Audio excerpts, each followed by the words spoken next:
Hi friends, இப்போ பார்த்தீங்கன்னா நம்ம வந்து சேமியா வந்து எப்படி வறுக்கிறதுன்னு பார்க்க போகிறோங்க. அதுக்கு என்னென்ன போடணும்னா வெங்காயம், மிளகாய், கருவேப்பந்தலை, அவ்வளோதான். ஓ, வெங்காயம், மிளகாய், கருவேப்பந்தலை, கடுகு, உப்பு,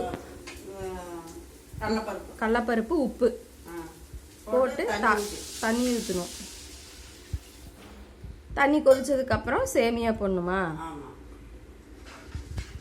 சேமியா என்ன கம்பெனி? இனிமைன்னு போட்டிருக்கு முன்னாடி. வறுத்த சேமியா ஹாப்பி அண்ட் ஹெல்த்தி. இனிமை. இது பார்த்தீங்கன்னா ரொம்ப டேஸ்ட்டாக இருக்குங்க. இந்த சேமியா ரோஸ்டன் வெர்மிசெல்லின்னு போட்டிருக்கு. வறுத்த சேமியா ஹாப்பி அண்ட் ஹெல்த்தி சூப்பராக இருக்குங்க. ரொம்ப டேஸ்ட்டாகவும் இருக்குது. எப்படி செய்யறதுன்னு பார்க்கலாம் வாங்க.